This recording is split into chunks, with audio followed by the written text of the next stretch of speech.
bottom analysis. In this video, we'll explore the three main analyses that a fisherman should perform when surveying the bottom.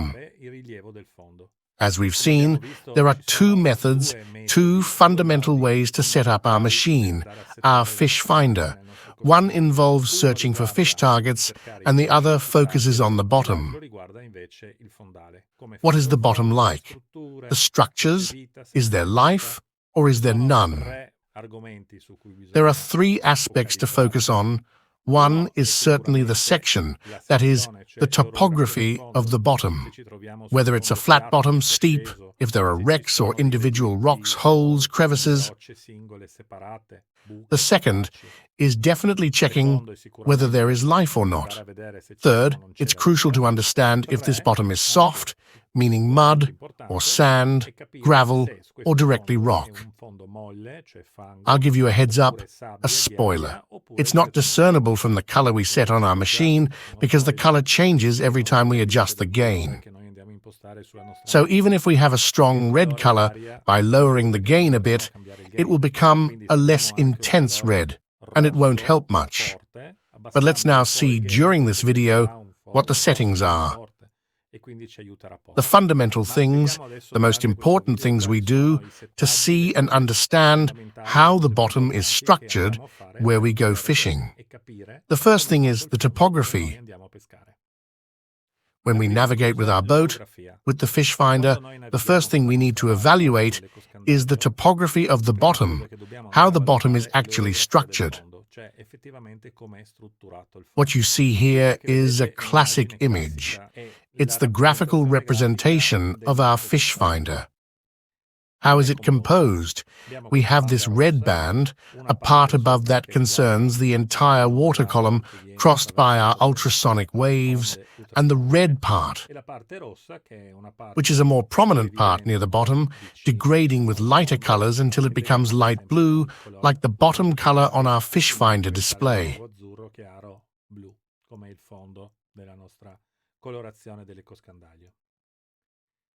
Let's analyze this red band a bit more and how it's managed by our Fishfinder. The strongest red part is the one closest to our transducer. It's simply the part of the rock closest to our transducer.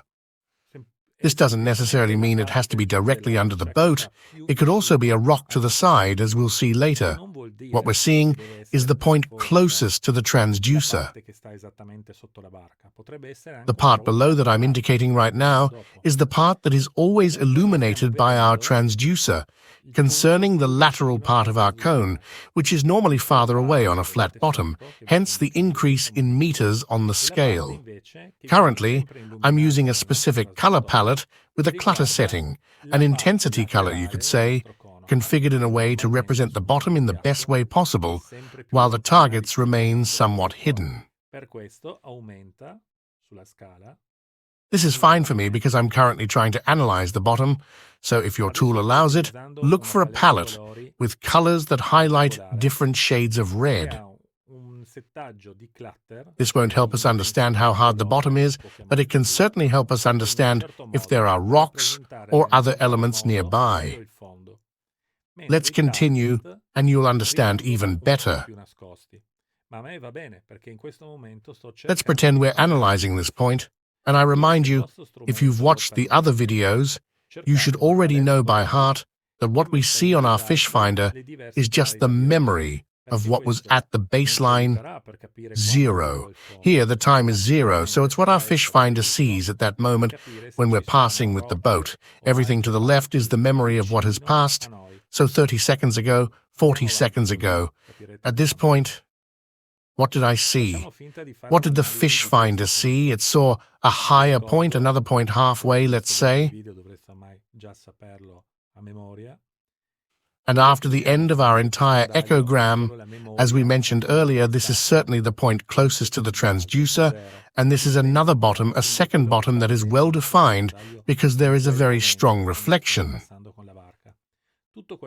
Everything below this here is simply the graphical representation of the shadow cone on the secondary lower bottom, let's put it that way. As you can see, if I were to evaluate the height of this red band at this moment, it has increased significantly in thickness because our sonar is illuminating both a high and a low part. So the delta between the lower measurement and a higher measurement has definitely increased. If we were on an inclined bottom, the thickness of this red band would still be very high because the point closest to the inclined bottom is small, while the farthest point is much more open, hence much farther from the transducer. This translates to a much wider red band. But what about this central point? This is the second bottom, which is exactly reading the scale at 3 meters if we look at it. Here we are at 33 m. Here we are at 36 m, which means there is an underwater step of 3 m here, which, if we look at it with another tool, for example this one, could be represented like this. This is not the image of the screen we saw before because I don't have that, but I can assure you that the graphical representation would be very similar. This image you're seeing now is simply the section of the bottom made with the DFF 3D, which is a Furuno black box composed of 40 transducers with an aperture of just 3 degrees. Therefore, it can measure the bottom at 40 different points and shows me exactly what the bottom looks like. The spot you see here is actually fish. Obviously, it's not rock, but this is the bottom. This is the left side of the boat, and this is the right side. At 0, we are exactly under the boat. When I'm in a position like this, it shows me something like this on my Fishfinder. It's clear that at this moment, with the boat here, I am moving from a higher depth, passed over the step, and am continuing on a lower depth. So the section we see here is only from that moment. This image corresponds to this dashed point. If I had looked at the DFF 3D afterward, I would have found myself here, and maybe it wouldn't have seen the second bottom because I was already over the step. Or if I had looked at it earlier, I would have been here and still wouldn't have seen the step because I hadn't reached it yet. These differences in shades allow me to anticipate with the Fishfinder, meaning I can, when I see something like this, understand that I'm approaching something entering the cone ahead of the boat. It's entering, and soon the bottom will rise, precisely because I have these signs that you see here quite well evident. To achieve this effect, you need to use a wide cone, so a low frequency. If your transducer is a dual frequency 50 and 200 kHz, for example, I need to keep it at 50 kHz. Certainly, the second aspect that we must evaluate when we look at the image of our Fishfinder and our bottom is to understand if there is actually life above the bottom. Here, I used another color palette, but this can be understood and inferred very well, even with the classic color palette, the red, yellow, orange one, common in all Fishfinders. If I find myself in a situation with all these, let's call them small bumps, some targets, it's more important to always consider the depth. Here, we are at a depth of 16 m. These are small fish, weighing 100 g, 150 g, 200 g at most. They are very small fish. Nevertheless, all this makes me understand that the bottom is not dead. There is life. And surely that is an area to focus on for trolling, to search for predatory fish, to look for live bait squids. We need to do this type of analysis, especially to distinguish dead zones, let's call them that, from live zones, where there is much more life. It has probably happened to you many times to be above a flat bottom, and maybe not see anything at all.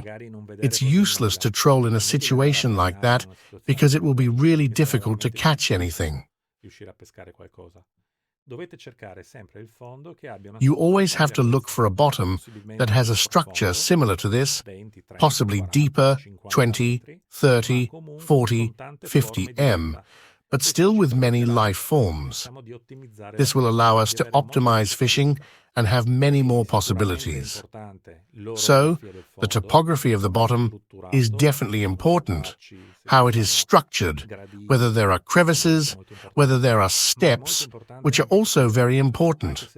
However, it's crucial to understand even if the bottom is perfectly flat if we find life. I recommend always using the shift, which means highlighting the part closest to the bottom, which should be a maximum of 4 to 6 m, 8 m, if we are doing this type of analysis. If you keep it at 20 m, it's too much. Small things, things that are 20 centimeters or 15 to 20 centimeters, disappear, so you have to use the shift or zoom. If your tool doesn't have the shift while highlighting the entire area near the bottom, more advanced tools have different color palettes. Color palettes are used to highlight one thing or another. Let me give you an example. This is a Furuno TIST3, my tool, the substantial difference between two different color palettes.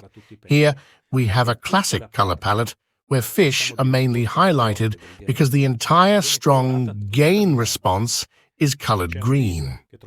There is a video on the channel where I explain exactly how clutter works and how it affects our gain adjustment. It's important that you see this because it helps you understand why a certain pixel is drawn in one color compared to another.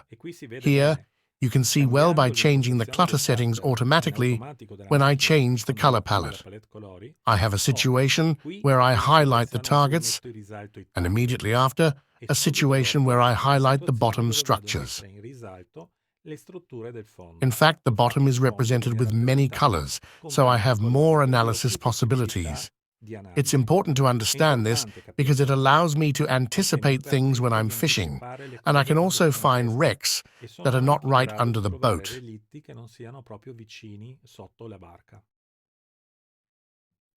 This is another example that fits perfectly, precisely because I chose it, using the latest color palette that highlights the number of rocks within the illumination cone of my Fishfinder. As you can see the rocks that are separated very well. At the moment, I'm not using either zoom or shift because these rocks are large, so you can see them anyway. But these are individual rocks, and with this color palette, the solar in the case of Furuno, they are highlighted. Of course, when analyzing the bottom, you can choose one frequency over another. This is the example where I use the dual frequency tool, which I rarely do. What you see in the middle is a wreck. Here, you see the difference in representation between low frequency and high frequency. The height of the wreck will be the same for both frequencies, but the cone of our transducer, which is different between low and high frequencies, will represent the wreck as either wider or narrower. As you can already see, we're talking about almost double. So, if I want to have great precision in seeing the beginning and the end of the wreck, to know exactly where to drop the line, where to do vertical fishing, staying close to the wreck but not directly above it, I'll definitely use a high frequency where I have much less error. If I need to analyze the bottom, then I'll use the low frequency because, as you can see, it illuminates much more of the bottom. Even the targets are seen differently, but at the moment, I don't want to focus on the targets. I'd like us to stay concentrated on the discussion of bottom visualization.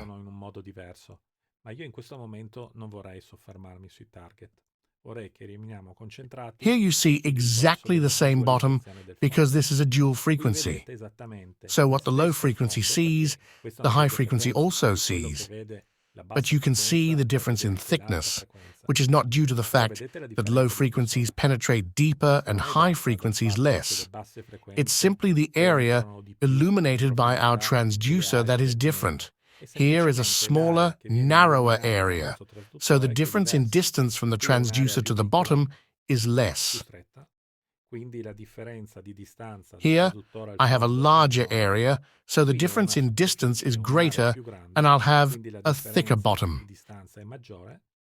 Consider that here the bottom is gravel, basically a flat gravel bed, so as you can see, it appears perfectly flat, but the cone in one case is much wider than the other. This part you see near the bottom, this is the life near this wreck.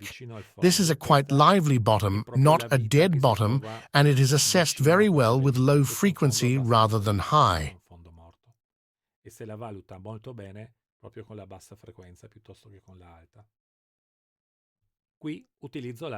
Here I use the other color palette, where I highlight the fish compared to the bottom structure and the bottom itself. As you can see here, I've lost a lot of detail on the bottom. At this moment there weren't many fish, so there are no arches, but it's not important at this moment. I won't repeat that I'm not evaluating the fish. I just want to show you the difference between the bottom, created with one type of color palette, compared to another. Another thing you often ask me about is how to understand what the bottom is made of. Here it is, the hardness of the bottom. There is a technique. Not all instruments have a bottom analysis that works quite well. The first thing to remember is that the instrument will not tell you what the bottom is made of at the exact point where you are with the boat, but it can tell you what the bottom is made of for the entire area illuminated by our transducer. So if our transducer has a wider cone, it will illuminate a larger area, and if it's a narrower cone, it will illuminate a smaller area. This type of analysis is usually done with low frequency, but it can also be done with high frequency if the transducer works well and if we have enough power.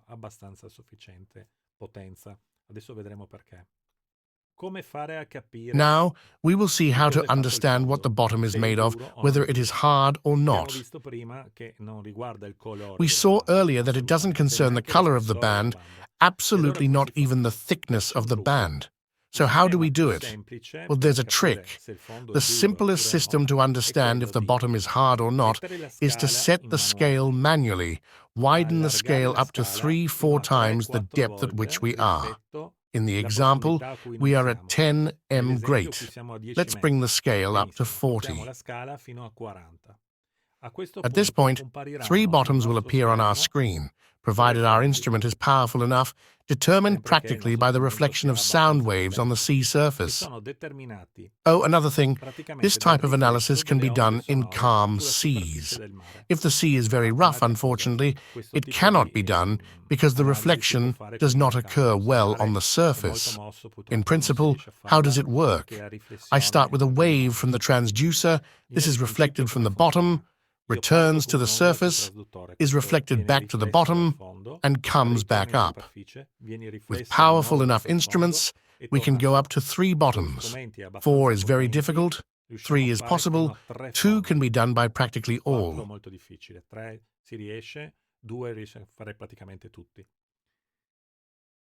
Still, use the low frequency, so set the scale manually, increase the scale up to 3-4 times the depth at which we find ourselves. At this point, we will see these 3 lines. Try to adjust the gain to highlight them enough without dirtying too much the upper water column, which is this here. By increasing the gain, you will see that the second one appears first, and then the third one will also appear, always lighter.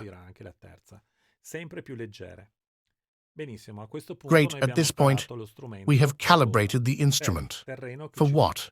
For the terrain that we find below. Our boat, as we move forward, may encounter a situation where the bottom becomes harder or softer.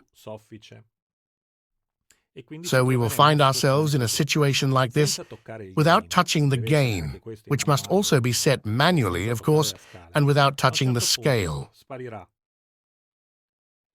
At some point, our third bottom will disappear, then the second will disappear, then the second will reappear, and then the third again.